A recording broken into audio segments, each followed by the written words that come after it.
고민하고 이야기하는 다정한 민주주의자들의 팟캐스트 톡톡 철학사이다. 지금 시작합니다.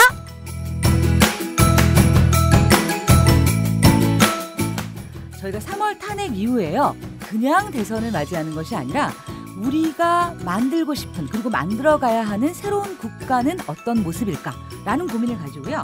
새로운 국가 만들기라는 주제를 가지고 토크를 진행해 왔습니다. 첫 번째는 바로 지금 우리에게 필요한 정치에 대해서 이야기했고요. 두 번째는 국가에 바란다. 오늘은요, 거기에 이어서 정의란 무엇인가라는 주제를 가지고 한번 이야기하고 사유해 보려고 합니다. 그럼 오늘 본격적으로 이야기를 같이 나눌 패널 소개, 저희는 다 무지 친한 관계죠. 소개를 한번 해볼까요? 예, 안녕하세요. 저는 참여연대 아카데미의 정세용 간사입니다. 반갑습니다. 네, 반갑습니다. 박수도. 네, 안녕하세요. 정치철학자 김만권입니다. 반갑습니다. 네, 반갑습니다. 저는 밥하고 공부하고 즐겁게 잘 지내고 있는 황주부입니다. 반갑습니다. 네. 오늘 이제 본격적으로 좀 이야기를 풀어나가 볼까요? 사실 정의가 화두가 된 지 좀 오래됐죠. 이명박근혜 정권 하에서 공전에이트작 기억하세요? 네. 무려. 그렇죠. 무려. 우리나라에서 예. 그 정도 넘게 팔린 책 있나요? 예. 200만 부가 넘게 그쵸. 팔린 예. 마이클 샌델의 정의란 무엇인가. 많이 사긴 했지만 읽은 사람이 별로 없다는. 그래서 제 책을 보셔야 됩니다. 그때부터 시작해서요. 사실은 문재인 대통령께서도 공정하고 정의로운 대한민국 국민 모두의 대통령이라는 4월 7일 현충원 참배 때도 이런 말을 남기시기도 했고요. 또한 지금도 구체적인 국가 비전의 표어가 정의로운 국가, 국민 통합 정부. 이것이 지금 국정기획 자문회의에서 새로운 정부의 어떤 모토로 정해질 예정입니다. 사실 정의의 문제, 정의라는 말이 정말로 우리 귀에 자주 들리게 된 것 같은데요. 사실 이 정의가 개인의 차원에서 나 정의로운 사람이야 이런 거 말고 국가가 정의롭다는 것은 어떤 것인지, 그리고 정치 영역에서 정의의 문제를 어떻게 우리가 바라봐야 하는 건지, 오늘은 사실 이 부분에 대해서 좀 이야기를 나눠보고자 합니다. 사실 저는 정의와 국가가 잘 안 붙는 단어 같아요. 정의로운 인간 그러면 의인이나 독립운동가처럼 이렇게 딱딱 머릿속에, 그리고 막 사람 이름도 떠오르는데요. 사실 정의로운 국가 그럼 어느 나라가 있지? 역사상? 그리고 정의로운 정치 그럼 그게 어떤 모습인지 잘 안 떠올라요. 그래서 오늘 우리가 그럼 어떻게 정의로운 정치와 국가를 이야기할까 고민하던 와중에 김만권 선생님께서 굉장히 재미있는 제안을 해주셨어요. 그 정의와 국가가 이야기가 좀 잘 붙지 않는 두 단어 같다라고 이제 말씀해 주셨는데 네. 사실 플라톤의 국가를 안 읽어서 그렇습니다. 죄송합니다. 제가 많이 짧아가지고. 아닙니다. 근데 플라톤의 국가가 결국은 정의로운 국가에 관한 이제 이야기잖아요. 네. 그런데 사실 플라톤의 국가 가지고 이야기하면 사람들은 또 다 싫어할 것 같고 그러면 진짜 우리 현실 속에서 정의와 국가라는 것들이 어떻게 연결될 수 있을까를 좀 살펴본다고 한다면 우리 역사 속에서는 5.18이 되게 중요한 사례가 될 수 있겠다는 생각이 좀 들었었어요. 특히 5.18 기념사 같은 걸 보면 제가 봤을 때 이 국가가 정의를 세우기 위한 노력의 과정들이 이렇게 쭉 보인다라는 좀 생각이 들거든요. 그래서 이런 역사적 노력이 어떻게 이루어져 왔는가를 5.18 기념사를 통해서 한번 알아보면 좋겠다. 라고 생각해서 제가 이렇게 제안을 드리게 되었습니다. 5.18 하면 국가의 이름으로 국민에게 정말로 상상할 수 없는 끔찍한 불의한 일들을 저지른 사건인데요. 이 사건에 대해서 그럼 국가는 어떠한 반성, 어떠한 평가, 어떠한 노력을 했는지, 국가가 어떤 일들을 해왔는지 먼저 그 과정을 자체로 한번 살펴보고 난 다음에 우리가 기념사에 대한 이야기를 나누면 좋을 것 같아요. 먼저 그 과정을 한번 이야기해 보겠습니다. 네. 역사적인 평가와 관련해서 보면 저는 이게 조금 1990년에 광주 피해자 보상법이 제정됐는데 이게 조금 의아해가지고 저도 좀 다시 찾아봤어요.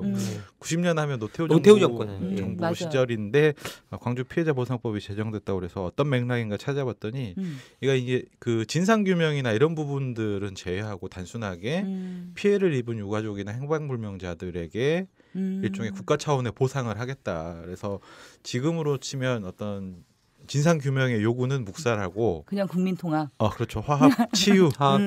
화합 치유를 돈으로 하겠다. 네. 거의 뭐 사실은 위안부 합의와 지금 우리가 쉽게 이야기하자면 위안부 합의와 크게 다르지 않을 그렇죠. 것 같아요. 진정한 사과 없이. 진정한 사과나 진상 규명에 대한 인정, 국가적 차원의 인정 없이 그 시기에 고통을 받았던 사람들에게 어쨌든 좀 시간이 지났으니 이제는 좀 뭐 보상을 하고 그 부분들에 대해서 역사적으로 그러니까 묻고 넘어가자, 덮고 넘어가자 이런 차원이었던 것 같아요. 네. 근데 어쨌든 국가 차원에서 피해자들에게 보상을 했다라는 점에 있어서는 나름의 의미는 있었는데 진상 규명이 빠진 부분에 대해서는 아쉽다라는 평가를 받고 있는 것 같고요. 그 다음이 1993년 5월 13일 날 김영삼 대통령이 이제 5.18을 앞두고 특별 담화를 통해서 5.18의 역사적 의미에 대해서 이야기를 하면서 5.18 묘지 성역화 혹은 상무대터 공원 조성, 뭐 기념일 제정을 하겠다라는 골자에 이제 특별 담화를 하고요. 12.12를 구테타 사건으로 규정하고 5월 18일이 13주년 기념 행사가 최초로 민간 합동으로 개최되는데 제가 사실은 고향이 광주인데 그렇군요. 맞아. 기억이 안 나요? 93년에 선배들이 그 5.18 기념식에 그 전야제 가겠다고 이렇게 땡땡이를 치던 야자를 까먹고 몇몇 선배들이 땡땡이를 치면서 같이 가자고 했으나 저는 안 갔던 기억이 나지만 제 어렴풋한 기억으로 이때까지도 약간 이게 불법 집회와 기념식 중간에 어디쯤 위치해 있는 그런 느낌이었어요. 그러니까 뭔가 막 경찰이 이 전야제 행사 같은 것들을 못하게 하진 않지만 그렇다고 막 합법적으로 보장해주지도 않는 어떤 그런 광주에서의 애매한 그런 상황이었던 걸로 기억하는데 전 정직하게 이때 군대에 있어가지고 5.18 기념행사가 열리는지조차도 몰랐어요. 솔직히 말해. 아무튼 93년까지도 그러니까 어쨌든 김영삼 정부가 출범하고 93년 5월까지 약간 그런 상황이었는데 본격적으로 이게 95년, 96년 전두환 수사 그러니까 이제 이 역사 바로 세우기를 네네. 통해서 12.12 쿠데타하고 5.18에 대한 역사적인 이제 판결들이 이루어지게 되는데요. 제가 기억을 thumb 보면 아마 이때쯤에 그 불법 정치자금 박계동 의원 막 이런 얘기들이 나오면서 5.18이나 12.12 쿠데타가 다시 재조명되면서 아주 전국적인 역사 바로기 세우기 뭐 운동도 일어났고 여기에 대해서 수사와 판결들이 이루어졌는데 판결 자체는 이제 뭐 사형과 무기징역으로 이루어졌는데 아마 이게 다 대부분 계획되어 있었던 거죠. 이유가. 이후 아마 사면을 염두에 두고 이런 일들이 있었을 것 같아요. 판결이 있었을 것 같은데 다 이후에 한 1, 2년 후에 다 사면을 받게 됩니다. 그리고 1997년에 법정 기념일로 이제 최초 제정되고 되고요. 2000년에 5.18 20주년에 김대중 대통령이 첫 대통령으로서는 첫 참가해서 기념사를 하게 되는데 그 전 98년과 99년에는 김종필 총리가 한때는 총리설이었을 텐데 총리가 대신 참가했고 2000년 20주년 기념일에 김대중 대통령이 첫 참가해서 기념사를 해서 방금 전에 선생님이 말씀하신 아마 그 인권과 관련한 역사적인 어떤 기념사를 하신 것 같아요. 첫 기념사였어요. 사실. 대통령의 첫 기념사를 하셨고 노무현 대통령은 기념식에 전에 다 현지 참가하셨네요. 대단한 분이세요 진짜. 근데 이제 어쨌든 이게 아까 얘기했듯이 처음에 보상법이 제정됐던 것도 진상규명을 목적으로 했던 것이 아니라 어쨌든 피해 입은 사람들에게 보상을 하고 이 사건을 이제 덮고 넘어가자라는 시도가 있었던 것처럼 다시 이제 이명박 박근혜 정부에서는 이 5.18 민주화운동과 관련한 평가와 혹은 기념의 의미가 좀 퇴색하게 되는데요. 두 분 다 아마 첫 취임하고 나서 첫 해에 그 광주에 방문하셨던 것 같아요. 이명박 대통령과 박근혜 대통령 다 한 번씩만 기념식에 참가했는데 이때부터 이제 본격적으로 그 이무리한 행진곡이 문제가 됩니다. 그래서 그 전까지는 아무 문제가 없었던 노래가 갑자기 이 노래를 부르기 싫었던 두 사람에 의해서 굉장히 논란이 되면서 합창할 것이냐 재창할 것이냐 논란이 되다가 단순하게 이제 합창하는 차원에서 그러니까 합창단이 부르는 것을 이제 그 듣는 형태로 진행되다가 또 한때는 뭐 방아 타령을 뭐 합창한다는 얘기까지 있었죠. 맞아요. 실제로 거기서 방아 타령을 기념식에 아무튼 좀 황당한 일들이 여러 차례 있었고 유가족분들이나 아니면 피해 당사자분들이 굉장히 강하게 반발하는 그런 일들도 있었죠. 그리고 박근혜 정부에서는 뭐 총리가 대신 참석하는 걸 넘어서 부총리급 행사로 격화되기도 했었습니다. 그러다가 이제 2017년에 문재인 정부에서 임을 위한 행진곡을 이렇게 손을 흔들며 그렇죠. 예, 재창을 하게 됐고 5.18 기념사도 상당히 화제가 됐는데 뭐 이 부분은 이후에 다시 한번 이야기를 하면 될 것 같습니다. 이런 것처럼 어쨌든 우리가 5.18 민주화운동에 대해서도 역사적으로 또 많은 분들이 당연하고 당연하게 평가를 하고 있는 부분이 있겠지만 역사 속에서도 정부가 국가가 이 민주화운동을 어떻게 기억하고 또 어떻게 평가하느냐에 있어서도 약간의 부침이 있었던 것 같아요. 네. 네, 사실 그러니까 우리가 간단하게 약사를 다뤄보기만 했는데도요. 정말로 태도 변화가 느껴지는 것 같고요. 근데 저는 제가 볼 때 이 태도 변화가 뭔가 이렇게 정의된 게 없으면 그러니까 평가를 안 했다거나 이러면 서로 논쟁이 가능할 것 같은데 사실 법적인 평가가 됐잖아요. 이게 쿠데타고 이거는 민주화 항쟁이고 그죠? 역사적 평가가 됐고 그럼에도 불구하고 이를 자꾸 폄훼하고 자꾸 뒤집으려는 시도 자체가 왜 이렇게 있을까 사실 이해가 좀 안 되는 부분도 있는 것 같고요.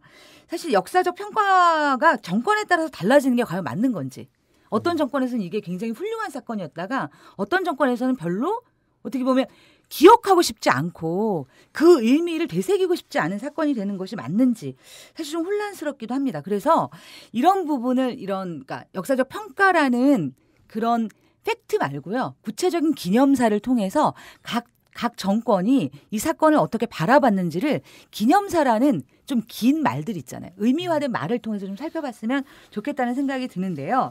그래서 이 부분에서 저희가 이제 다 같이 읽을 수는 없고요. 그래서 각 기념사의 주요한 부분을 좀 발췌하고 그 발췌한 것들을 좀 정리해 보면서 한번 따라가 봤으면 좋겠습니다.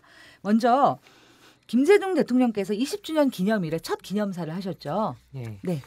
뭐 이게 김대중 대통령이 2000년에 첫 기념사를 하셨는데요. 사실 김대중 대통령이 이제 대통령이 되었을 때가 98년이었잖아요.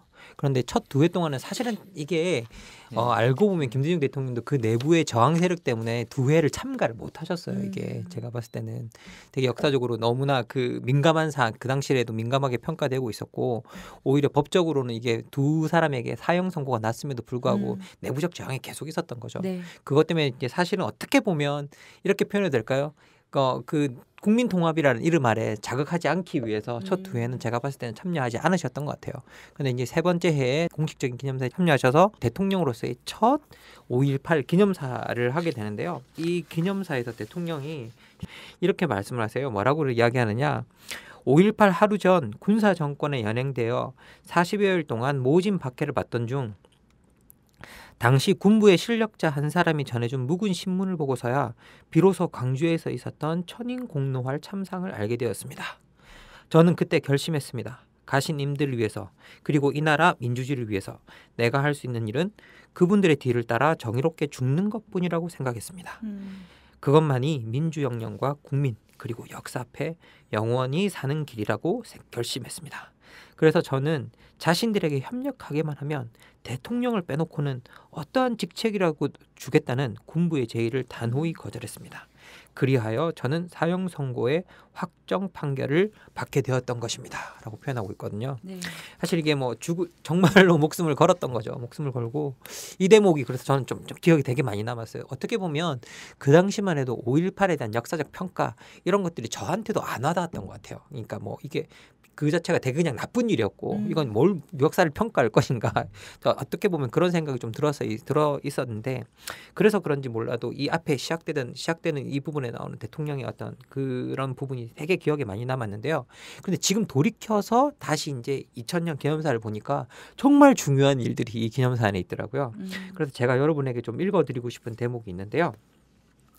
이 김대중 대통령이 되게 좀 학자 스타일이잖아요. 이렇게 뭐 설명하시면 뭐 하나, 둘, 셋 이렇게 잘 정리해주는 스타일인데 여기도 보면 진짜로 또 대통령이 하나, 둘, 셋 이렇게 정리해주고 계세요. 그러면서 뭐라고 이야기하시냐면 이 광주의 5.18 정신을 4가지로 정리해 주시는데요. 첫째가 5.18에서 우리가 보았던 첫 번째 정신은 인권 정신이었습니다. 불의한 권력의 무자비한 폭력에 맞서서 광주는 인간의 소중한 권리를 지키고자 했습니다. 둘째는 비폭력의 정신이었습니다. 광주 시민은 맨손으로 잔혹한 총칼에 맞섰습니다. 자유와 정의와 민주주의 깃발 아래 온몸을 던져서 자신을 희생했던 것입니다. 무기를 손에 넣고도 결코 이를 사용해서 누구에게도 살상을 가하지 않았습니다. 셋째는 성숙한 시민정신이었습니다. 공권력의 공백 속에서도 단 한 건의 약탈이나 방화도 없었습니다. 그 어떤 혼란이나 무질서도 없었습니다. 넷째는 평화의 정신이었습니다. 시민자치가 이루어진 열흘 동안 어떠한 보복도 없었으며 광주 시민들은 진압군 측과 대화를 시도하는 등 항쟁의 평화적 해결을 위해 부단히 노력했습니다. 라고 이제 설명을 하고 계시고요. 그 당시에 정신을 이렇게 막 탁 인권부터 시작해서 평화까지, 폭력 평화까지 쭉 이렇게 설명해 주고 계시고, 그리고 뭐라고 이야기하시느냐? 근데 여기서 머무르지 않으세요. 뭐라고 이야기하느냐? 지금 이 시간에도 세계 곳곳에서는 아직도 인권과 민주주의를 수호를 위한 힘겨운 투쟁이 전개되고 있습니다. 5.18의 광주가 그러한 의로운 투쟁에 용기와 희망을 북돋아주는 힘찬 격려의 함성이 되어야 하겠습니다. 라고 표현하시는데, 그러시면서 제가 봤을 때는 여기서 처음으로 어떤, 앞에도 이야기가 나오겠지만 정말 5.18의 의미를 세계 인권의 확장, 민주주의의 확장으로 이제 갖다 놓으시는 거죠. 2000년에 저는 처음으로 대통령이 공식적으로 국가 최고 지도자가 이 땅에서 제일 중요한 가치 중에 하나로 인권을 불러들이는 순간이 저는 바로 이 순간이라고 생각하거든요.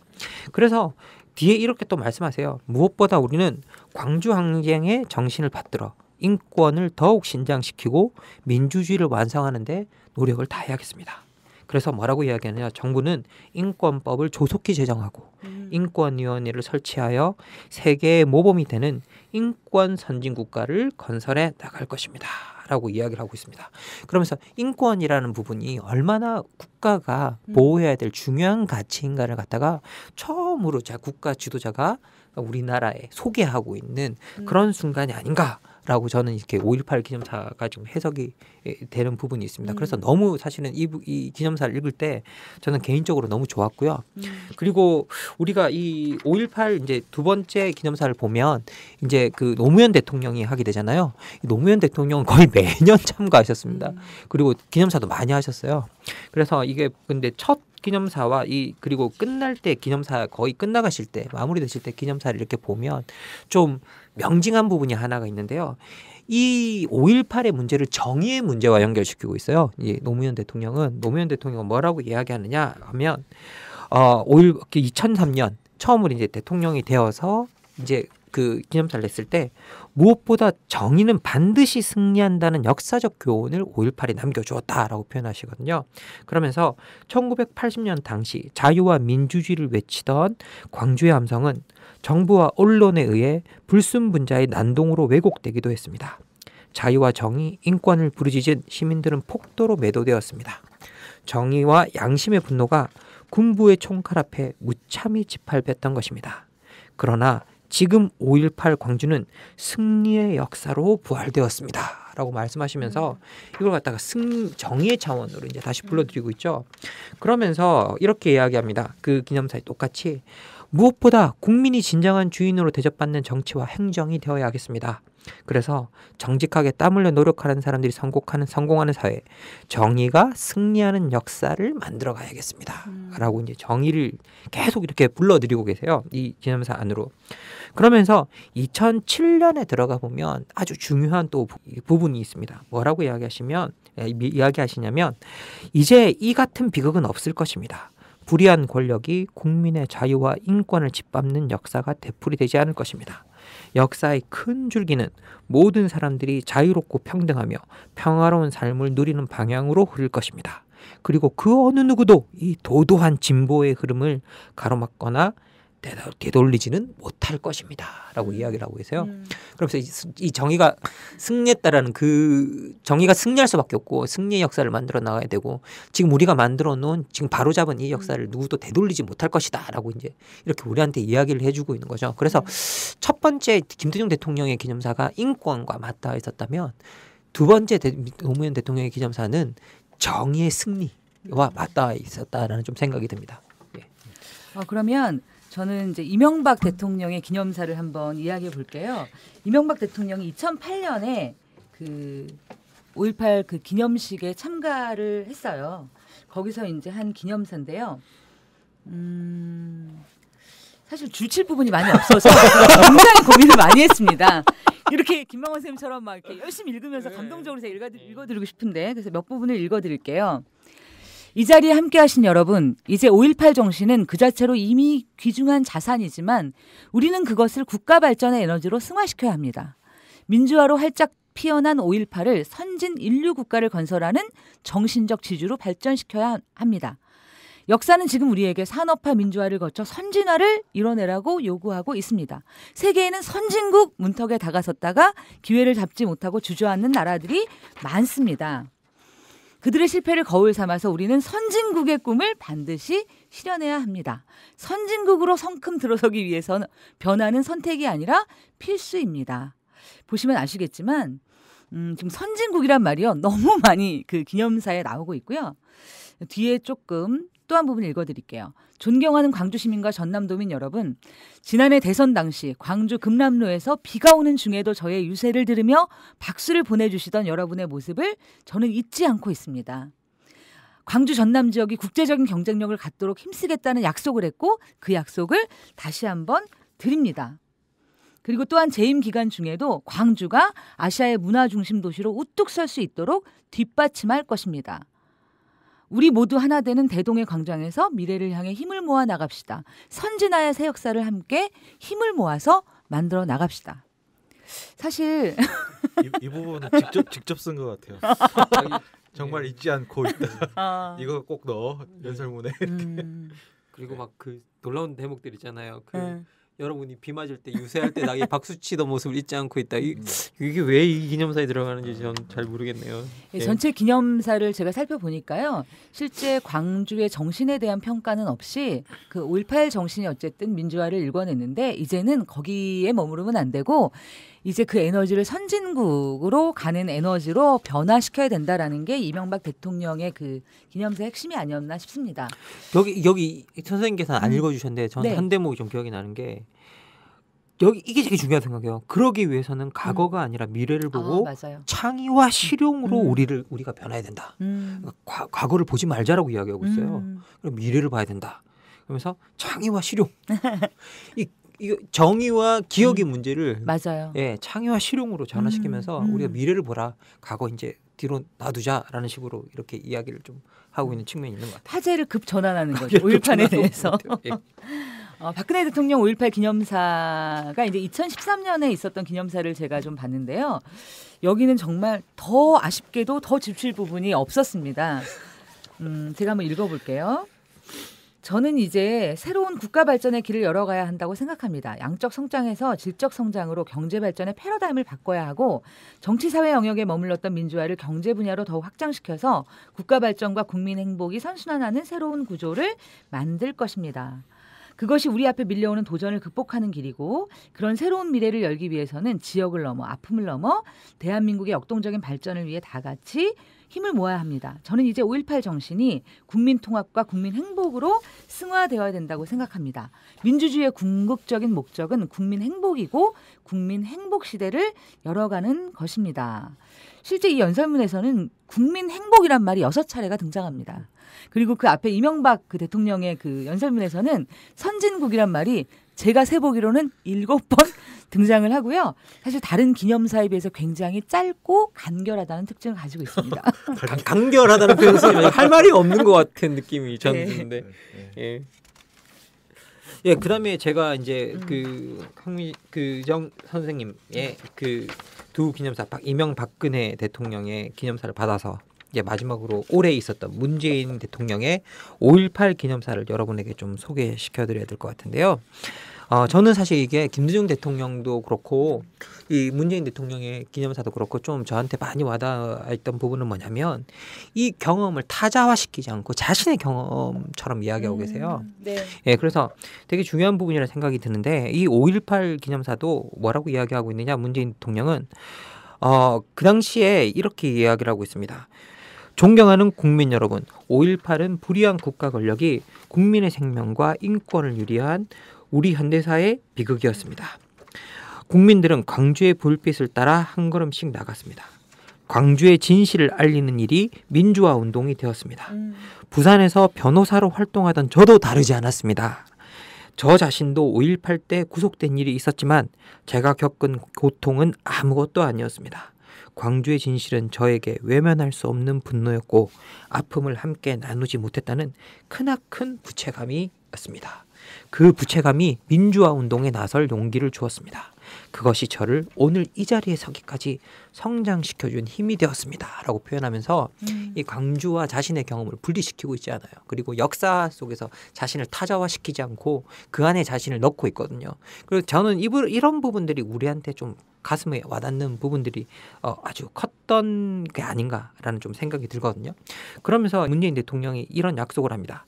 새 정부는 5.18 민주화 운동과 촛불혁명의 정신을 받들어서 이 땅의 민주주의를 온전히 복원할 것이다 라고 표현하죠. 그러면서 여전히 우리 사회 일각에서는 5월 광주를 왜곡하고 폄훼하려는 시도가 있습니다. 용납될 수 없는 일입니다. 역사를 왜곡하고 민주주의를 부정하는 일입니다. 완전한 진상규명은 결코 진보와 보수의 문제가 아닙니다. 상식과 정의의 문제입니다. 다시 이 문제를 정의의 문제로 불러드리는데 이 정의의 문제로 불러드릴 때 문재인 대통령이 쓰고 있는 기제가 뭐냐라고 하면 상식이다. 그러면서 이건 정말 이념의 차원의 문제가 아니라 우리가 보편적으로 공유해야 될 만한 생각이다라고 이야기를 하고 있으면서요. 그리고 그 상식을 어떻게 표현하겠느냐라고 이야기할 때 저는 5.18 정신을 헌법 전문에 담겠다는 공약도 반드시 지키겠습니다.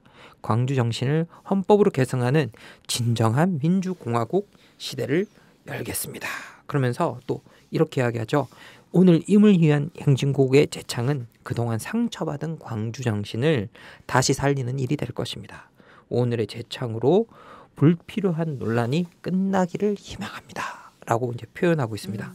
그러시면서 이제 그 광주 민주화 운동이 단지 광주의 문제가 아니라 우리 역사적인 민주화 운동의 역사의 한 궤를 뚫고 있다라는 걸 갖다가 이 1982년 광주 교도소에서 광주 진상규명을 위해 40일간의 단식으로 옥사한 29살 전남대생 박관현, 87년 광주 사태 책임자 처벌을 외치며 분신 사망한 25살 노동자 표정두, 1988년 광주 학살 진상규명을 외치며 명동성당 교육관 4층에서 투신 사망한 24살 서울대생 조성만, 1988년 광주는 살아있다 외치며 숭실대 학생회관 옥상에서 분신 사망한 25살 숭실대생 박래전. 이렇게 하나하나 그 이름을 불러주세요.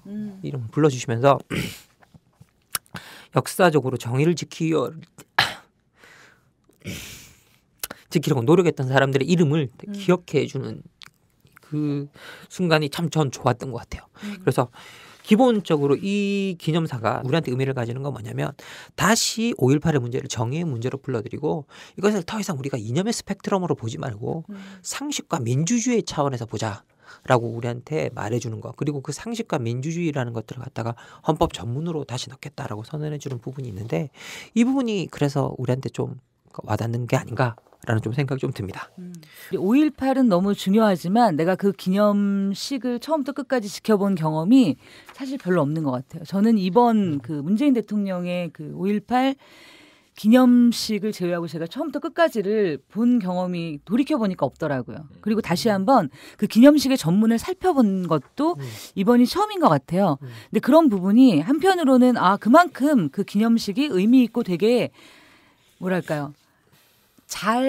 우리에게 잘 전달되도록 만들어진 기념식이기도 했지만 또 한편으로는 저는 우리가 좀 달라진 것 같아요. 예전에는 그 일이 중요하고 대단한 일이고 나의 인생에 영향을 끼친 일이지만 사실 기념식에 우리가 참여하는 그 마음은 없었던 것 같거든요. 근데 지금은 이제 그 하나하나의 과정에 사람들이 그것을 지켜보고 세부적인 부분들까지도 우리가 같이 평가하고 뭔가 그 달라지는 것들을 함께하고 있다는 느낌이 들어서 그래서 그 문재인 대통령이 말씀하신 이게 상식이다라는 얘기가 단지 선언이 아니라 실제 우리의 마음가짐이나 우리의 태도가 실제로 많이 바뀌어서 그게 함께 가는 게 아닌가 그런 생각을 좀 많이 했고요. 그리고 이제 그 기념사를 들어보면서 앞으로는 좀 이렇게 해봐야 되겠다는 생각도 진짜 들었어요. 어떠한 중요한 일이 있을 때 와 해서 그 일을 이뤄놓고 우리는 이제 다 끝났으니까 좀 쉬자. 좀 놀고 다시 이제 나의 일상으로 그냥 돌아가기 바빴던 것 같은데 이제는 그것을 끝까지 가서 의미화하고 역사적 평가로 아로새기고 그다음에 뭔가 진행되는 것까지 우리가 함께 지켜봐야지만 이것이 진짜 역사적 평가 그리고 진짜 우리가 상식으로 이것들을 좀 받아들일 수 있지 않을까? 그런 좀 생각을 하게 됐고요. 우리가 이제 전체적으로 그 김대중 대통령부터 문재인 대통령까지의 그 기념사를 한번 봤는데요. 어떤 부분이 좀 기억에 남으시고 또 이제 그 코멘트 하실 부분이 있으시면 한번 이야기를 해볼까요? 저는 어쨌든 전체적으로 아까 네. 처음에 얘기를 했는데 한일 위안부 일종의 합의, 네. 이른바 합의에 대한 그 프레임과 비슷한 것 같아요. 결국에는 우리가 진실, 역사적 진실을 국가가 인정하고 거기에 대해서 진실로 사죄하고 사과하고 할 것이냐 아니면 어쨌든 과거의 일에 대해서 유감스럽게 생각하고 그러니까 일본 태도처럼 유감스럽게 생각하고 어쨌든 고통을 입은 분에게는 피해에 대해서 보상하고 그리고 어쨌든 우리가 더 이상 과거에 머물지 않기 위해서 미래로 가기 위해 이 사건을 잊을 것이냐 털고 가자 이런 이제 관점들이 읽히는 것 같아요. 어쨌든 어떻게 이제 역사를 다시 이제 진실을 우리가 계속 기억하고 그것으로부터 역사적 교훈을 얻고 그것을 국가적인 어떤 차원의 뭐 이른바 말하는 에너지로 교훈으로 삼을 것이냐 아니면 그거는 뭐 잘 모르겠고 아무튼 근데 어쨌든 뭐 중요한 일이었으니까 우리가 앞으로 나아가야 되지 않겠냐 이렇게 생각하는 것과의 좀 차이가 있는 것 같고 저는 개인적으로 이명박 박근혜 대통령은 정말 그 모르는 게 아닌가라는 인상을 지울 수가 없습니다. 그 사건의 5.18 민주화운동에 대해서 그러니까 거의 제가 봤을 때는 모르는 것 같아요. 그러니까 이 역사적 맥락과 의미, 그러니까 5.17 이제 비상계엄 확대와 5.18로 이어지면서 신군부가 정권을 잡는 그 과정 속에서 저항했던 이제 광주에 대해서 역사적인 맥락과 거기에 대해서 피해를 입으신 분들에 대해서 제가 봤을 때는 이해하고 있지 못하고 맞아요. 그냥 뭐 하나의 민주화 운동이었던 것 같고 또 광주 사람들이 또 유권자니까. 내가 이거 그 이야기하잖아. 거기서 박수 쳐주던 모습 잊혀지지가 않는다고. 그 사람들을 기억하는 게 아니라 자기 박수 쳐주던 사람들을 기억한다고 이야기를 하고 있잖아요. 그렇죠. 예. 그리고 와서 이 광주를 내가 발전시켜주겠다 이렇게 얘기하고 있죠. 이 지역 사람들 굉장히 중요한 생각하는 사건인데 내가 모른 척하고 갈 수는 없고 아무튼 그래서 막 그 정도로 이해하고 있는 게 아닌가라는 생각을 좀 지울 수가 없네요. 개인적으로. 저는 개인적으로 김대중 대통령의 기념사 굉장히 그 기억에 남는데요. 사실 제가 어렸을 때 그러니까 중학교 때 광주 사진을 본 적이 있어요. 저희 교회가 운동권 교회였거든요. 네, 저도 고등학교 때 봤어요. 네, 근데 이제 그 기억이 저한테는 뭐냐면 그 80년에 내가 생각하는 우리나라가 아니라 어떤 다른 무슨 제3세계 하여튼 그러니까 우리의 머릿속에 우리나라에서 일어날 것 같지 않았던 일이 일어났고 그 일은 굉장히 끔찍한 일이고 너무나 가슴 아픈 일이고 그 일을 벌인 사람들은 너무나 나쁜 가해자라는 인식이 너무 크게 아로새겨져 있었어요. 근데 김대중 대통령의 기념사를 다시 보니까 우리가 사실은 뭐냐면 끔찍했던 그런 참상과 가해자만 기억하는 게 아니라 실제 그 사람들은 단지 피해자가 아니라 정의로운 사람이었고 그 안에서 만들어진 가치는 정말 우리가 인류에게 자랑해도 손색이 없고 인류에게 불을 밝혀줄 수 있는 진짜 대단한 가치로운 일이었다. 이런 것을 평가하는 것을 보면서 되게 그러니까 역사적으로 평가한다는 게 어떤 것인가에 대한 생각을 좀 다시 하게 된 것 같아요. 그 구절이 저도 아까 이제 아까 저희가 읽진 않았지만 저도 굉장히 눈에 딱 들어오는 거였어요. 어떤 표현이냐면 인간이 극한 상황에서도 얼마나 위대한 선택을 할 수 있는지를 보여준 인간 승리의 대서사시였기 때문이다. 광주 시민의 행동은 이런 표현을 하시는 걸 보면서 결국에는 그러니까 역사적인 사건을 정말 정확하게 이해하고 있기 때문에 이런 표현이 나오고 있는 게 아닌가 그런 생각을 하게 됩니다. 사실 뭐 우리가 이제 기념사를 이야기하다 보니까 네. 저는 우리가 좀 놓치고 있다기보다는 좀 우리가 너무 언급하면서 섭섭하실 분이 전 김영삼 대통령인 것 같아요. 왜냐하면 네. 전체적인 우리가 이거 할 수 있는 판을 깔아주는 배경을 만들어 주신 것 같아요. 판을 깔아주는 그 배경을 만들어 준 것 같고 그리고 더 나가서 제가 봤을 때는. 김영삼 대통령이 아니었으면 어쨌든 사면이 예정되어 있었을 거라고 생각을 해도 이 두 사람을 당당하게 법정에 세워서 재판받게 했을까? 그럴 만한 배짱이 있는 문민 그 지도자가 나왔을까? 물론 김대중 대통령이 들어왔을 때 뭐 그럴 수도 있었겠지만 어쨌든 김영삼 대통령이 했던 그 부분은 되게 좀 뭐라고 해야 될까요? 좀 평가를 좀 해줘야 되지 않나 그래서 김영삼 생각이 대통령이 5.18 네. 그 특별 담화문에서 이렇게 얘기해요. 이 정부는 5.18 정신을 계승한 데서 나온 정부다라고 정확하게 표현하고 있고요. 네. 그래서 이 정부가 이제는 특별법이라든가 이런 제도적인 것을 통해서 그 5.18을 평가해 나가겠다라고 공언하게 되고 사실 이제 이런 부분들이 법적 제도적 장치를 거쳐서 사실 김대중 정부로 이어지는 부분은 분명하죠. 네. 참 그 제도 만드는 거 참 좋아하셨던 것 같아요. 이분은. 맞아요. 근데 저도 제도주의자라서 뭐 좀 뭐라고 해야 될까요? 제도화에 대해서 되게 생각이 많은데 어쨌든 이런 것들을 제도화시킨다는 게 되게 중요하다는 생각이 좀 들었던 게 뭐냐면요. 공식적으로 무언가를 기억하게 만드는 거거든요. 그래서 그 첫 돌을 놓아줬다는 부분에서는 사실은 뭐든지 첫 돌을 놓는 부분이 힘들잖아요. 그 첫 돌을 놓아줬다는 부분에 대해서는 저도 되게 좀 평가하고 싶다라는 좀 생각이 좀 들고요.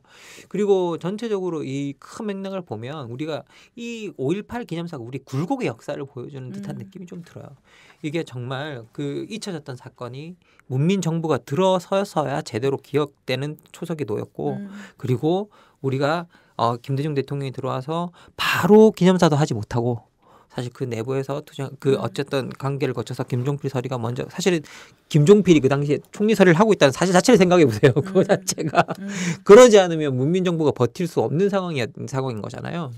그래서 어쨌든 그걸 처음 하고 그다음에 이제 우리 노무현 대통령이 와서 이제 정의의 차원에서 이 문제를 기록하고 그걸 기록했는데 그러면서 이게 다시는 되돌릴 수 없을 거다라고 말해줬는데 되돌아가는 현상이 나오잖아요. 맞아요. 이거 보면 그러면서 이제 우리 그 이명박 대통령 같은 경우에는 이걸 선진화 사실 추모식에 할 말은 아니지 않아요?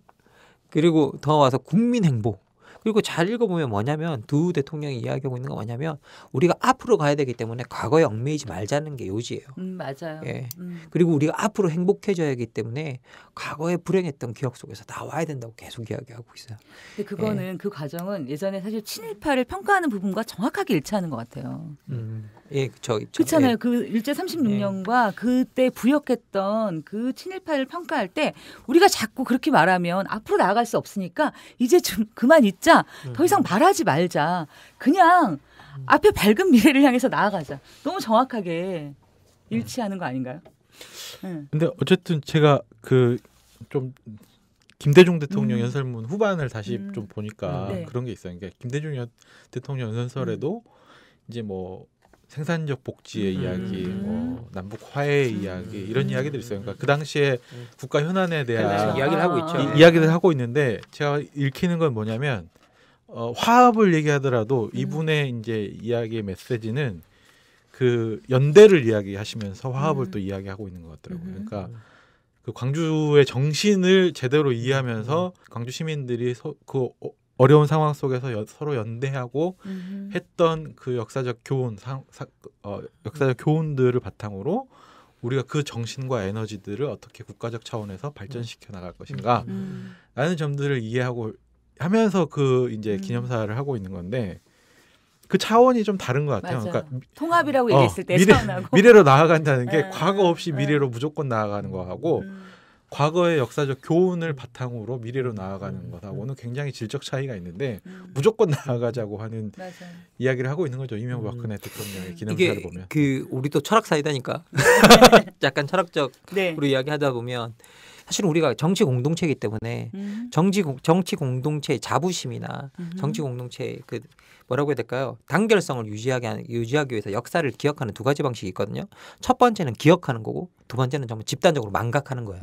집단적으로 기억하거나 집단적으로 망각하거나 정말 그런데 이게 어떻게 보면 이건 5.18 같은 경우는 국가가 저지른 큰 만행이었잖아요. 그럼 이건 당연히 기억해야만 다시 실수를 반복하지 않거든요. 그런데 이걸 갖다가 우린 자꾸 많은 한쪽에서 뭐라고 이야기하냐면 이걸 잊고 가자고 자꾸 이야기하고 있거든요.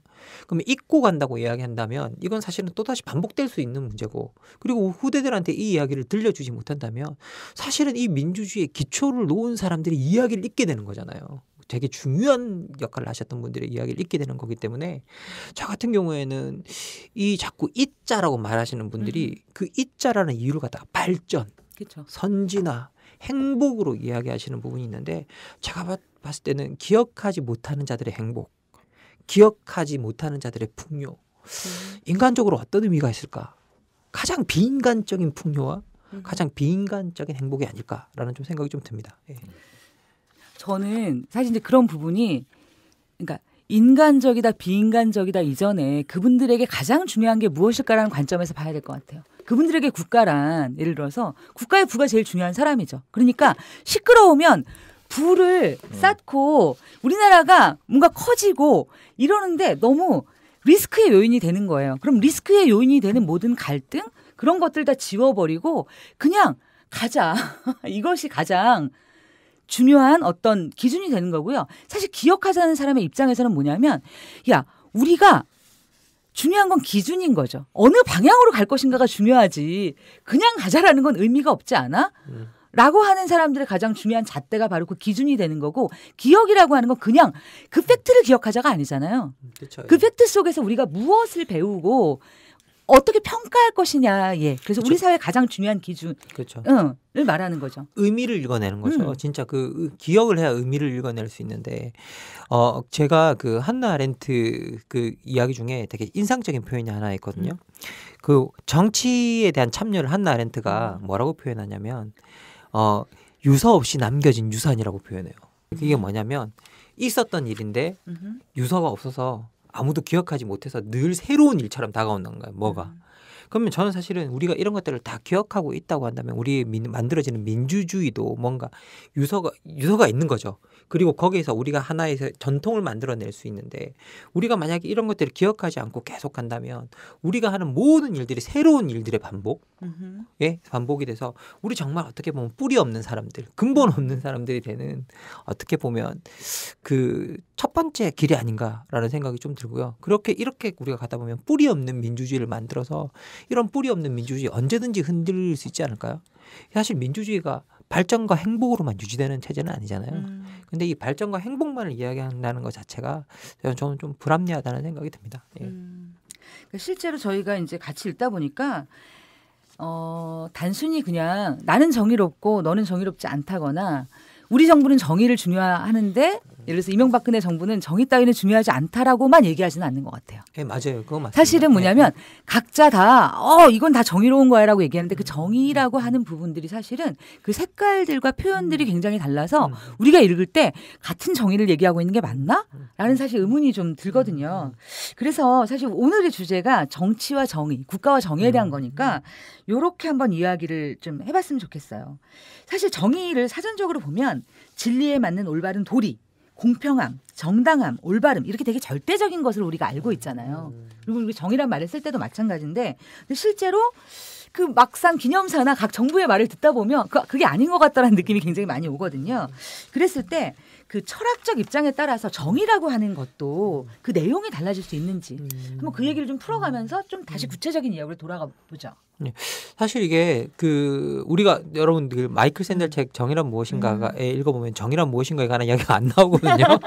사례만 막 겁나 많이 나오고 네. 기차 얘기만 나오고 기차 얘기만 나오고 막 읽어보면 기차 얘기만 기억에 남잖아요. 여기로 가도 죽고 저기로 가도 죽는다면 뭐 어쩔 거냐 이게 질문이야. 이렇게 우리가 그런 질문 그런 걸 생각이 되는데 실제 마이클 샌델이 정의란 무엇인가에서 이야기하고 있는 건 뭐냐면 정의를 판단하는 세 가지 기준에 관해서 이야기하고 있고 그 세 가지 기준의 경쟁에 관해서 이야기하고 있거든요. 그러니까 첫 번째 기준이 뭐냐라고 하면 효용이라는 거예요. 우리 인간이 가장 많이 동의하는 기준 중에 하나인데 행복을 추구하고 고통을 피하라. 라는 게 그 효용의 원리. 그러니까 이게 소위 말해서 공리주의라고 불리는 정말 그 17세기, 18세기 이후에 우리 근대 세계를 거의 장악한 그 정의의 기준이라고 할 수 있습니다. 그래서 행복이라는 기준. 그리고 두 번째 기준은 뭐냐라고 하면 뭐 칸트적인 전통에서 출발하고 있는 건데요. 이거는 권리주의자들입니다. 인간 개개인에겐 절대적인 권리가 있다.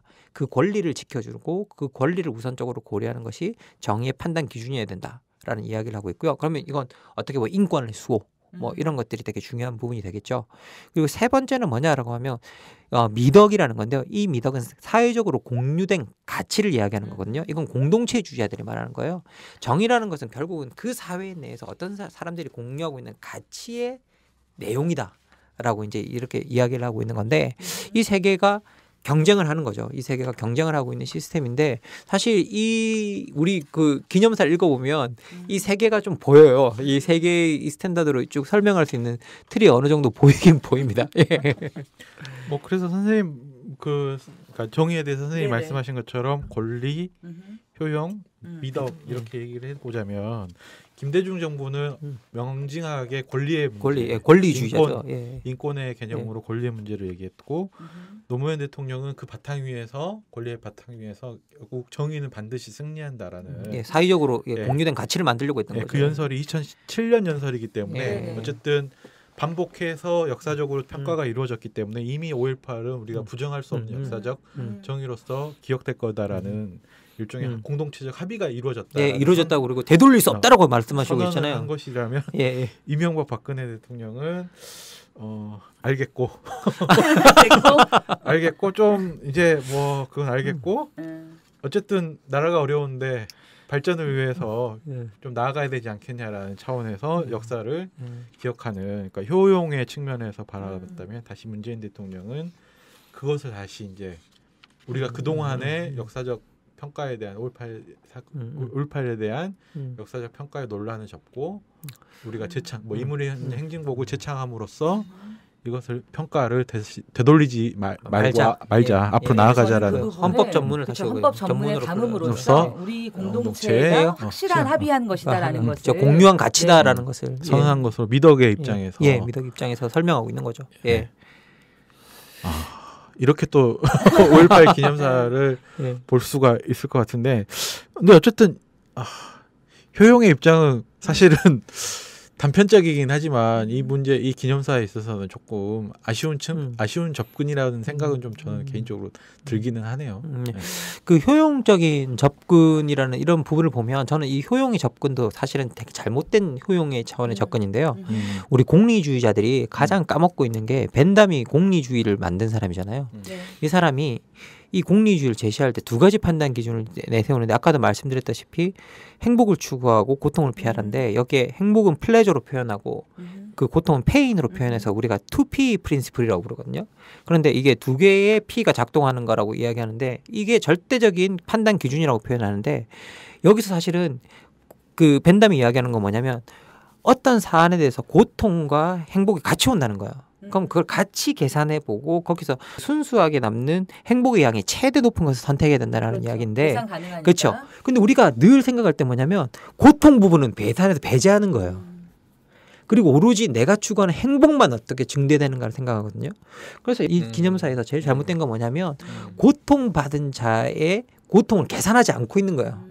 그러면서 앞으로 갈 행복만 계산하고 있는 거고 그리고 더 나가서 저는 이 기념사 중에서 제일 마음이 아픈 건 뭐냐면 여러분이 고통받으셨으니 다시 한번 이 행복을 만드는 데 앞장서 달라고 이야기하는데 사실은 고통받은 자에게 또 다른 하나의 고통을 주는 거예요. 그걸 잊고 우리 앞으로 행복을 만드는 데 더 기여해 달라. 그러면 고통받은 자들의 또 다른 고통을 발판 삼아 우리가 행복해지겠다는 논리를 내세우고 있는 거거든요.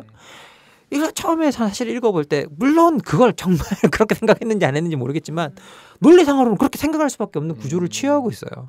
그래서 듣는 자에게 이건 난 이미 고통받았는데 내 고통을 발판 삼아서 다른 사람이 더 행복해지게 해달라고? 이게 되게 부당한 요구처럼 들리죠. 거의 뭐 나만 아니면 되고 그쵸, 나만 행복하면 돼 이런 관점에 굉장히 이제 평가하자면 정의의 문제를 효용의 차원에 접근하더라도 굉장히 뭐 이런 표현을 쓰기는 그렇지만 저차원적으로 저차원적으로 접근한 거죠. 근데 사실 저차원이라고 얘기하지만 가장 파워풀하고 우리 국민이 굉장히 많이 했던 선택의 결과이기도 해요. 그래서 저는 이게 효용, 미덕, 뭐 권리 이렇게 얘기하면 되게 심플하게 다가오지만 실제 우리 삶에서 이 문제를 접할 때 예를 들어 이명박 대통령을 찍었잖아요, 사람들이. 그렇죠. 그 사람의 도덕적 결함에도 불구하고 부자 되세요. 그리고 막 이렇게 막 그잖아요. 막 이렇게 막 재개발한다 그러고 막 그랬을 때 사실 뭐냐면 이 효용이라는 말이 그냥 들으면 그냥 뭐 그런 거 되게 낮은 거, 질 낮은 거. 그래서 우리가 의미, 정의, 권리 이런 게 훨씬 중요하니까 할 수 있을 것 같지만 막상 국가를 운영하고 그다음에 우리 국가가 그럼 어떻게 돼야 되라는 모습을 했을 때 사실 사람들이 가장 쉽게 흔들리고 가장 쉽게 마음을 바꿀 수 있는 굉장히 중요한 우리 사회의 되게 가치인 것 같고 이 부분들을 정말 우리가 어떤 나라를 갈 것인가에 대해서 내가 약간의 손해를 감수하더라도 혹은 어떠한 큰 장기간의 무엇인가를 감수하더라도 정말 우리가 권리를 혹은 공동체의 가치를 선택하겠는가가 저는 이 10년 동안 우리가 많은 훈련을 한 것이 아닌가.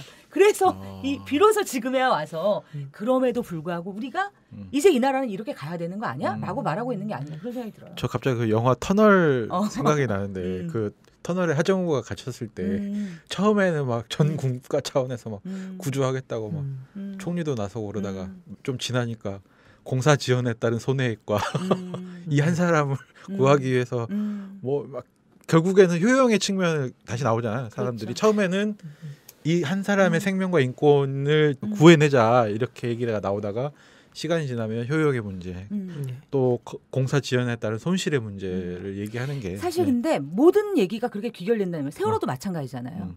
많은 사람들이 그 끔찍한 장면을 그 봤다는 집단 트라우마가 있음에도 불구하고 나중에 그 문제를 효용의 가치로 접근하고 그래서 이 사람들을 시체팔이라고 표현하고 심지어 그런 부분들이 여론을 형성해가고 국면을 전환하는 것으로 쓰이는 거는 사실 우리가 이제 국가에 대한 우리의 머릿속에 국가라는 어떤 것이고 우리가 그리는 공동체의 상 자체가 어떻게 보면 하나의 경제적 이익 집단처럼 그래서 맞아요. 그 뭐랄까 우리한테 아무렇게 가치 평가를 하지 않는 것처럼 쓰는 기사들 있잖아요. 세월호의 슬픔 때문에 국가 소비가 안 돼. 뭐 이런 기사가 나온단 말이죠. 국가 경제 뭐 침체.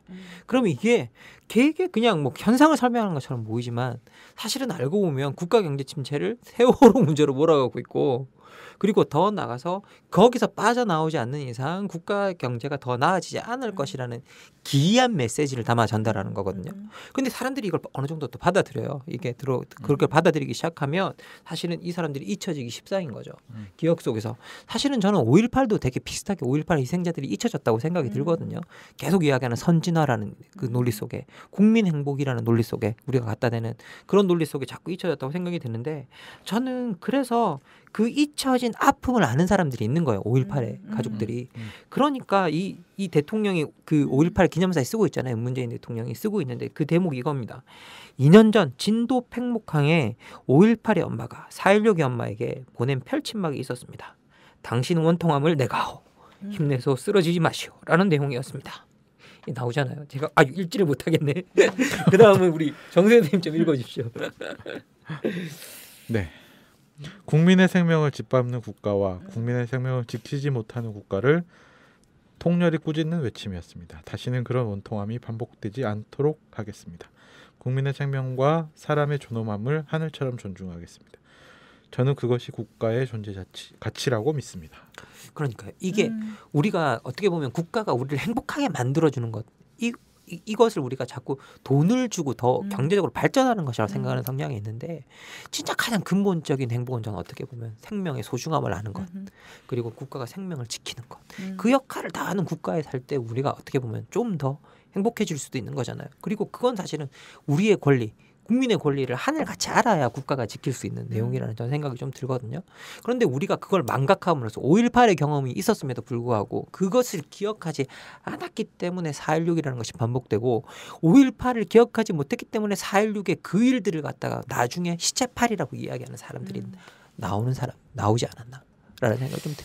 저는 이제 이야기를 들으면서 그런 생각이 들어요. 기억을 한다는 것은 어떤 과정을 밟는 것일까? 사실 기념식 그럼 기억을 하는 것 같잖아요. 민주화 운동 그럼 평가한 것 같잖아요. 쿠데타 평가했잖아요. 근데 사실 기억했다라고 생각했음에도 불구하고 우리의 기억이 완전하지 못했고 충분하지 못했다는 생각이 들고 4.16도 마찬가지인 거죠. 어떻게 지금 이것을 기억할 것인가. 그래서 사람들이 왜 진상규명을 해야 하고 왜 그 과정에서 어떤 일들이 일어나야 되는지에 대한 부분들이 사실은 기억의 과정이 아닐까.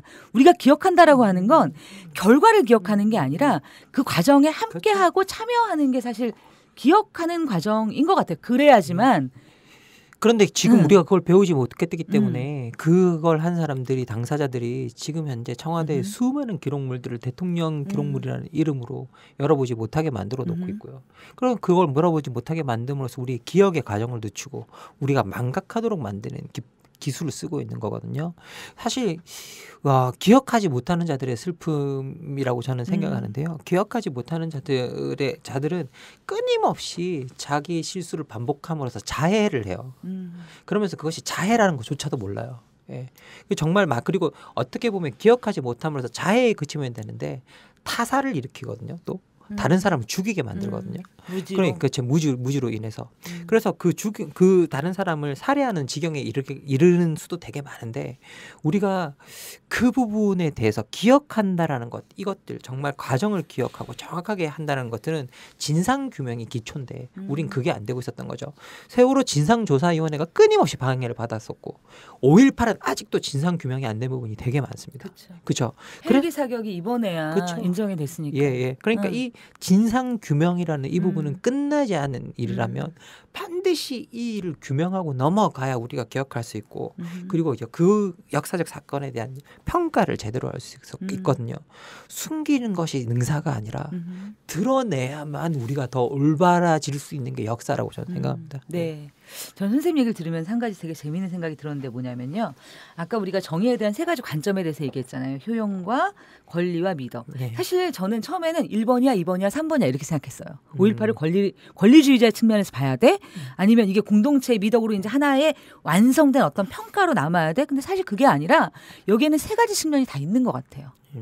예를 들어 그들의 고통과 쾌락이라고 하는 부분에 대해서 우리가 들여다보지도 않고 야 그런 건 중요한 게 아니야라고 말하면 안 되잖아요.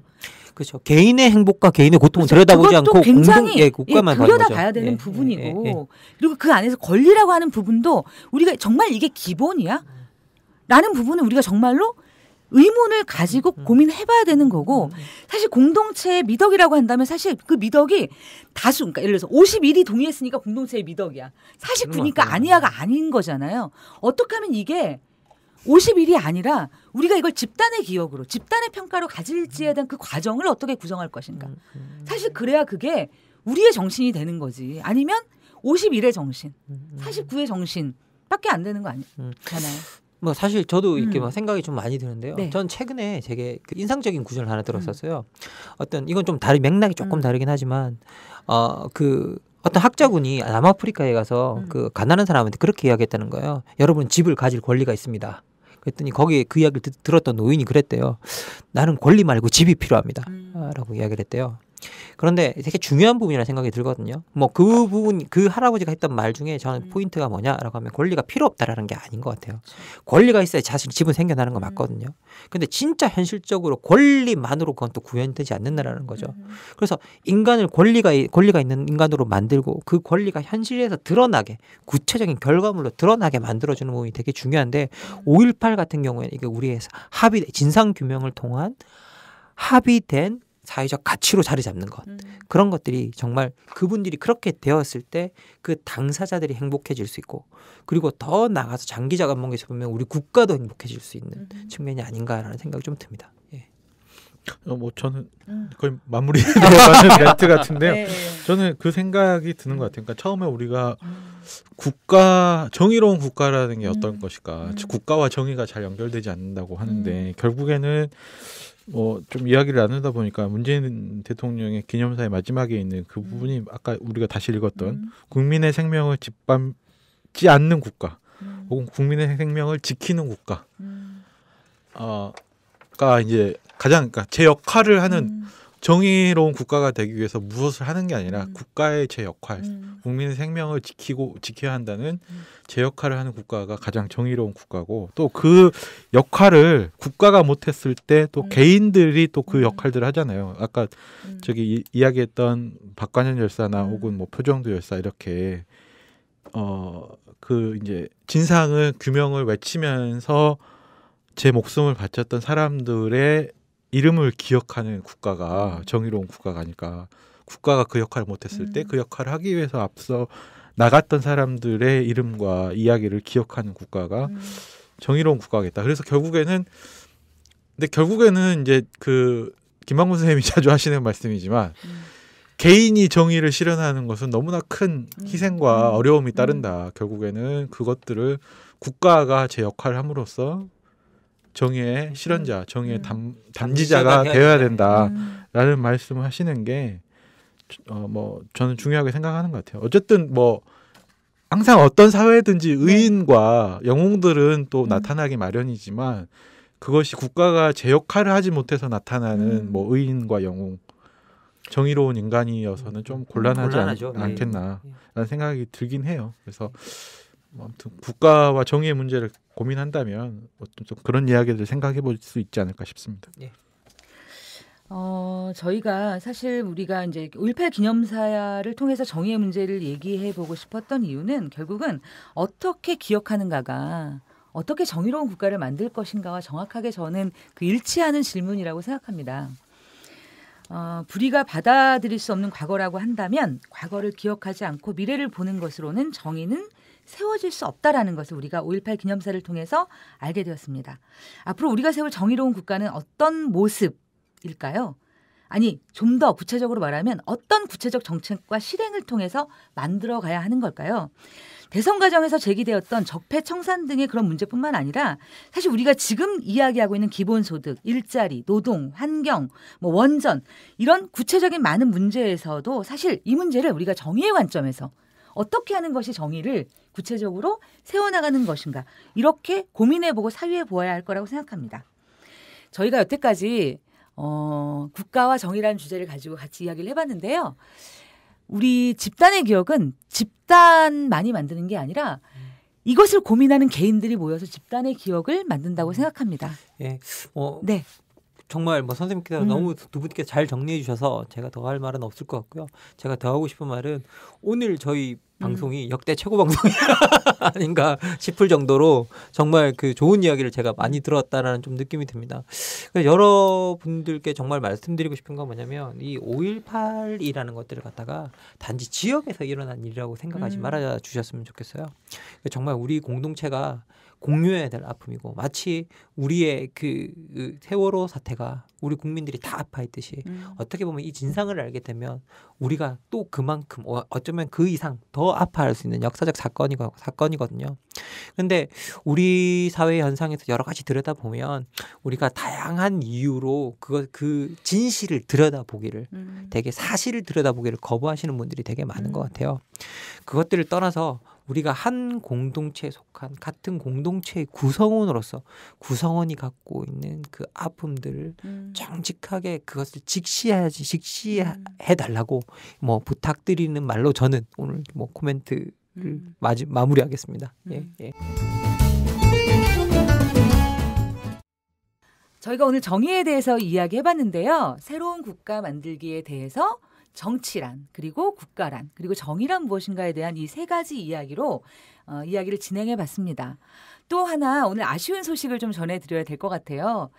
톡톡 철학사이다 테마 토크가 오늘을 마지막으로 이번 시즌을 마감하게 됐습니다. 그동안 저희에게는 이것의 준비가 사실 쉽지만은 않은 과정이었어요. 잘 모르시겠지만 저희가 매번 회의를 했거든요. 저희 나름대로는 고민과 그리고 치열한 그런 사유의 진행 과정이었습니다. 그동안에 어떤 이야기가 진행이 됐었는지 한번 기억을 되살려 볼까요? 예. 굉장히 여러 편을 녹음했네요. 그래서 처음에는 이슈들이 좀 주제로 가지고 이야기를 했는데 1화는 불평등, 2화는 응답하라 국가, 3화는 숨은 민주주의 찾기, 4화는 진보주의와 보수주의 이야기, 그리고 5화는 정말 어려운 주제였는데 차이, 차별, 혐오 이렇게 해서 5화까지는 이슈가 된 주제들 좀 다뤘고요. 중간에 그 다음에 미국 대선 따라잡기로 특집편을 한번 다시 방송을 했습니다. 그 이후에는 시민, 자유, 불복종과 혁명, 헌법, 평등을 주제로 정치를 이해하는 키워드들을 중심으로 이야기를 했고요. 그리고 나서는 최근 3번은 새로운 국가 만들기, 정치, 국가, 정의의 주제로 이야기를 나눴네요. 네. 너무 많은 이야기를 나눈 것 같기도 한데요. 저희가 할 얘기가 없어가지고 시즌이 끝난 것 같은 느낌이 들 정도로 굉장히 많은 주제를 다뤘네요. 네. 사실 굉장히 많은 주제를 다뤘지만 저한테는 좀 아쉬움이 사실 굉장히 많이 남아요. 그러니까 어떻게 보면 우리가 흔히 쓰는 말들 자유, 뭐 진보 너무 많이 민주주의 너무 많이 쓰는 말들이지만 그 말들을 하기 위해서 우리의 어쨌든 내면에서의 고민 그리고 우리가 사회적인 이슈를 바라볼 때 정말 그거를 내가 어떻게 해석하고 어떻게 행동할 것인가의 기준을 좀 마련하기 위해서는 많은 이야기가 사유가 있어야 된다는 생각을 가지고 출발했는데요. 저 자체도 나름 공부를 좀 하기도 했고 그런 과정이 있었지만 충분히 이야기를 나눴던가 혹은 사유가 일어나기 위해서 어떤 구체적인 질문과 어떤 과정이 필요한가에 대해서 조금 더 촘촘하게 좀 다뤘어야 되지 않는가 이런 좀 아쉬움이 남기도 합니다. 저는 사실은 이게 이 팟이 굉장히 부담스러운 팟이에요. 어쨌든 무식자에 가까운 사람이 이렇게 선생님들하고 팟을 하면서 녹음을 하면서 철학을 주제 정치 철학을 주제로 이야기를 나누다 보니까 굉장히 어려운 점도 많았었는데 어쨌든 저희가 이제 느끼는 거는 결국에는 이야기를 나누는 과정에도 사유가 이루어지는구나라는 생각을 하게 됐어요. 그러니까 사유를 해서 우리가 이야기를 나누는 게 아니라 서로 이야기를 나누다 보니까 이야기를 하는 중간에 불현듯 드는 생각들, 사유들이 굉장히 있었고 그걸 통해서 이야기를 나누지 않았더라면 굉장히 피상적으로만 생각했을 주제에 대해서 조금 더 생각을 해보는 계기가 되지 않았나 이렇게 생각합니다. 아마 청취자분들도 그러지 않았을까라는 생각이 드는데요. 네. 저도 시민으로서 그런 것 같아요. 뭔가 내가 참여하는 시민이 되겠다라는 생각을 가지고 참여연대의 회원이 됐고 그리고 뭐 회원으로 활동하면서 아카데미 수업도 듣고 그다음에 같이 집회에 나가기도 하고 참여연대 행사에 참여하기도 했지만 사실 좀 이렇게 많은 갈증들이 있었던 것 같아요. 어떤 이슈가 있을 때 그냥 우리 편은 어떤 생각을 하나 뭐 이렇게 돌아보기도 했고 그다음에 내가 이 사건을 가지고 내 친구들을 설득하고 뭔가 이야기를 나눌 때 굉장히 부족함을 많이 느꼈거든요. 어떻게 실마리를 풀어나가야 되고 어떻게 합의하고 토론하는 과정을 거쳐야 될지에 대한 훈련이 사실 많이 돼 있지 않았어요. 그래서 우리가 이야기하고 사유하면서 어떻게 보면 그 과정들을 우리가 옆에 있는 친구나 아빠 엄마를 만나 나가면서 어떻게 우리가 우리나라를 이야기할까 우리 정치를 얘기할까 이런 부분을 좀 함께 더 많이 나누고 싶었는데 그러다 보니까 우리가 이런 부분이 생략됐구나라고 느끼는 부분도 있었고요. 사실 어떤 부분은 이게 정말 될까? 이게 이야기하고 사유한다는 이것으로 이런 것을 이 벽이라고 느껴지는 부분을 넘는 게 가능할까? 이런 부분도 좀 있었지만요. 사실 제가 느낀 가장 중요한 부분은 이 과정이 너무도 없구나라는 거였어요. 우리가 이 시간 말고 나의 남편과 아빠와 내 친구들과 이런 대화와 이런 과정을 가지는가?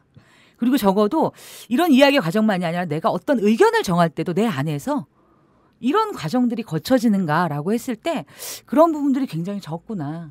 그리고 그런 부분들이 좀 늘어나야 어떻게 보면 우리가 말하는 공동체라는 게 사실 정말 가능하지 않을까? 그런 생각을 저는 좀 하게 됐습니다. 아니, 저 같은 경우는 이렇게 철학사이다를 이제 특히 테마 토크로 이제 철학사이다가 출발이 됐잖아요. 뭐 그러다 보니 북팟도 생겨나고 뭐 강좌도 생겨나고 그랬는데 어떻게 보면 우리 철학사이다의 가장 핵심적인 게 테마 토크라고 저는 생각이 좀 드는데 우리가 처음 시작할 때가 좀 생각이 나요. 이제 불평등이라는 걸 가지고 이제 우리가 처음 시작할 때 정말 많은 논의를 하고 그렇게 시작을 했었는데 어떻게 보면 이제 뭐 그 우리가 뭘 준비할 때 하나 자신 있게 말씀드릴 수 있는 건 정말 우리가 많이 준비해서 했던 팟캐스트인 거 맞는 것 같아요. 그리고 테마 토크 정말 열심히 준비했던 것 같은데 그러면서도 우리가 결국은 사유하는 팟이기 때문에 사유하고 많은 질문을 준비해야 되는 어떤 팟캐스트라서 그 질문을 준비하는 과정이 참 어려웠던 것 같아요. 저 같은 경우는 제가 여기 와서 그냥 길거리 철학자라고 정치 철학자라고 소개를 했지만 저는 이 테마 토크를 통해서 제가 길거리로 나가는 법을 배워 나갔던 것 같아요. 되게 많이 실수도 했고 되게 돌이켜보면 부족한 것도 많고 지금도 여전히 부족한 게 많은데요. 어떻게 해야 사유를 만나게 해줄 수 있을까? 였는데 단순한 지식의 전달자에 그치지 않았는가? 아니면 그리고 또 때로는 지식의 전달을 좀 시민 교양팟이라는 이유로 또 너무나 단순화시키진 않았는가. 뭐 여러 가지 생각은 엄청나게 전 또 생각은 많이 듭니다. 근데 그럼에도 이 시간들 여기 와서 항상 앉았던 시간들 그러면서 이야기하면서 나눴던 시간들을 돌이켜 보면 정말 제가 사람들을 만나면서 질문할 수 있는 질문을 가져가는 스스로의 시간이었던 것 같아요. 그래서 그 질문, 저 스스로 질문을 만들고 내가 늘 저도 사실은 길거리 철학자라고 그랬지만 학자들의 세계들 그리고 그 공부하는 사람들의 세계에 젖어 있었던 게 분명하거든요. 그래서 거기서 탈피하고 바깥으로 나오는 시간이 되고 그리고 그 밖으로 나갔을 때 해야 될 질문을 만나는 순간이 이 철학사이다 테마 토크가 아니었나라고 생각이 들고요. 그리고 이야기하는 도중에 정말 두 분한테 너무 많이 배워서 뭐 이렇게 정말 그것 좀 감사드리고 싶어요. 네. 저는 그런 것 같아요. 제가 이 톡톡 철학사이다 테마 토크 말고도 책사이다를 함께 하고 있는데요. 네. 사실 이 테마톡이 훨씬 어려워요. 네. 왜냐하면 책사이다는 책을 읽고 얘기하는 거잖아요. 그러니까 같은 책을 읽고 그냥 얘기를 나누면 돼요. 근데 예를 들어서 진보, 자유, 혐오 이렇게 하늘에 떠다니는 얘기인 거예요. 이게 이 얘기를 가지고 뭔가 실마리를 잡아서 함께 이야기를 해나간다는 게 얼마나 어려운 일인지를 정말 느꼈고요. 그래서 사유한다라는 게 생각보다 어떻게 보면 아니 같이 읽지 않아도 얘기해야 되니까 되게 편할 것 같은데 그렇지 않고 허공 중에 떠다니는 얘기를 해야 되니까 되게 어려운 거죠. 근데 이 과정을 우리가 해낼 때 저는 진짜 우리가 뭔가를 해낼 수 있고 우리 사회를 진짜 바꿀 수 있는 게 아닌가. 왜냐면 우리가 같은 사회 속에 살면서 그 단어들을 사유하고 그 현실 속에 살고 있는 거잖아요. 그래서 지금 우리가 시즌 1에서 부족했던 부분들이 정말로 많지만 시즌 2에서는 이런 이야기들이 조금 더 허공 중에서 조금은 땅에 가깝게 내려와서 만질 수 있을 만큼 그리고 우리가 책만큼 자명하진 않지만 뭔가 구체적인 현실 속에서 이 이야기를 서로 치열하게 논쟁해 볼 수 있을 만큼 저희가 조금 더 많이 준비되고 성숙하게 돌아와서 여러분들을 만났으면 좋겠다는 생각이 듭니다. 저는 어쨌든 이게 다시 저희가 다뤘던 주제들을 다시 보니까 저 스스로도 다시 들어보고 싶다 이런 생각이 드는데 모든 이야기를 제가 다 기억하고 있지는 못하고 또 굉장히 그 순간순간에 아하 하는 그런 이야기들을 저희가 많이 나눴던 것 같아서 이 뭐 저희가 팟캐스트가 못 나가는 동안에도 다시 철학사이다 1화부터 불평등부터 다시 정주행하시면서 기다리시면 좋을 것 같습니다. 이렇게 말씀드려도 되는지는 잘 모르겠는데요. 사실 제가 뭐 이렇게 너무 강의를 많이 나가다 보고 여기저기 나가긴 하는데 제가 강의 요청이 중고등학교 선생님들은 되게 많이 오세요. 근데 대부분 다 철학사이다를 듣고 와우. 요청해 주시는 거예요. 철학사이다를 듣고 그리고 어떻게 아시게 되냐 그러면 철학사이다 때문에 그리고 또 약간 그 참여연대에 강의 오실 수 없는 분들 지방에 그러니까 그 서울 뭐 수도권에 계신 분들이라든지 이런 분들이 학교에 또 초대를 많이 해주세요. 직접 들으러 갈 수가 없어서 그냥 그 철학사이다를 많이 듣다가 이제 학생들한테 필요한 이야기가 다 싶을 만한 주제가 있으면 저를 불러다가 강의를 뭐 이렇게 맡겨주시고 하시는데요. 근데 그런 분이 한두 분이 아니세요. 한두 분이 아니세요. 그런 거 보면 저희들이 시민교양 팟캐스트로서의 어느 정도 역할은 하지 않았나라는 좀 생각이 들고요.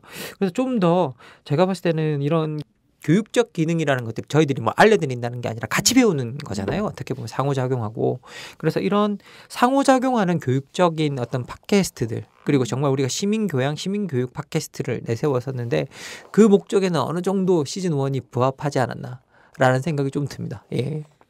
자화자찬인가요? 아니 이 이야기들을 듣고 더 자신을 내서 강의 요청을 하는 선생님들이 많으실 것 같은데. 아니 뭐 이렇게 그 강의 요청하면 무조건 간다라는 원칙하에 뭐 이게 살아왔고요. 근데 이제 뭐 잘 모르겠습니다. 사실 제가 요즘 너무 몸도 힘들고 그리고 애도 태어나고 그러다 보니 슬슬 세상과 좀 타협을 해볼까 이런 생각이 몸속에서 스멀스멀 거리고 있었는데 얼마 전에 사실 며칠 전에 어떤 학회에 갔는데 그 학회 회원분들이 고등학교 선생님이 되게 많으시더라고요. 깜짝 놀랐는데 근데 그분들이 저 철학사이다 우리 이 팟캐스트를 듣고 저를 아시고 계시더라고요. 그래서 책도 보시고 그리고 실제 거기서 접했던 책들을 교재로도 쓰시고 막 그러시더라고요. 그래서 그분들이 어쩌서 막 격려해 주시고 그러시면서 이제 좀 더 우리 철학 사이다가 이렇게 지속되었으면 좋겠다. 제가 시즌 1을 접는다. 그 이야기를 했더니 저 계속됐으면 좋겠다라고 말씀을 해 주시더라고요. 근데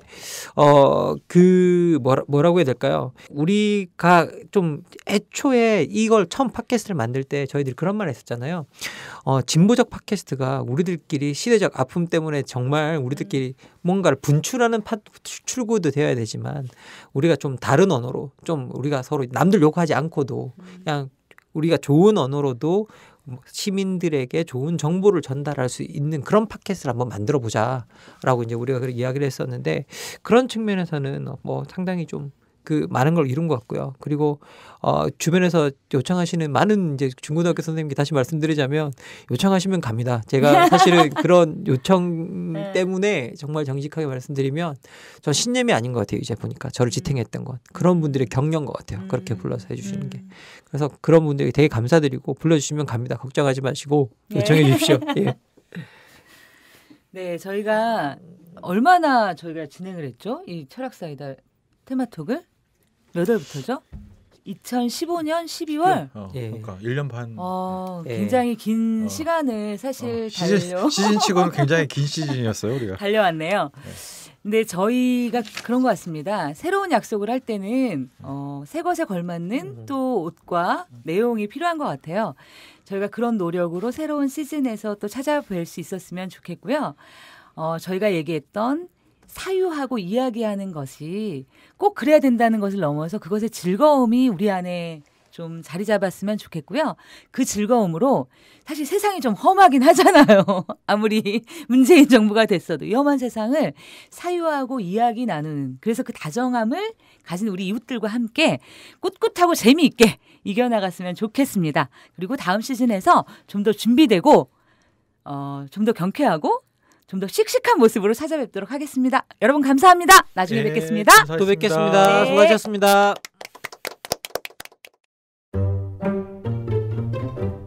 아이고 싱크대 총장님 이번에 싱크대는 입학금 얼마나 거두실 거예요?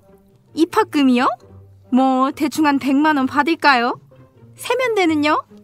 그래요 뭐 입학금 어디에 쓰라는 법도 없는데 대충 받던 대로 받죠 뭐. 무슨 소리 하시는 거예요? 입학금은 당연히 새내기들이 입학하는 데에만 쓰여야죠. 어머 누구세요? 우리는 청년참여연대. 청년참여연대는 작년 10월에 발족한 참여연대 부설 기관입니다. 청년참여연대는 지난 1월 전국 34개 대학의 정보공개 청구를 통해 입학금의 산정 근거가 없다는 것을 확인했습니다. 앞으로 저희는 대학이 입학금 실비만을 받을 수 있도록 활동해 나가겠습니다. 청년들의 더 나은 내일을 위해 노력하겠습니다. 참여연대는 정보 지원금을 받지 않습니다. 청년참여연대의 후원회원이 되어주세요. 문의 02-723-4251로 지금 전화주세요. 02-723-4251 02-723-4251 띠링띠링.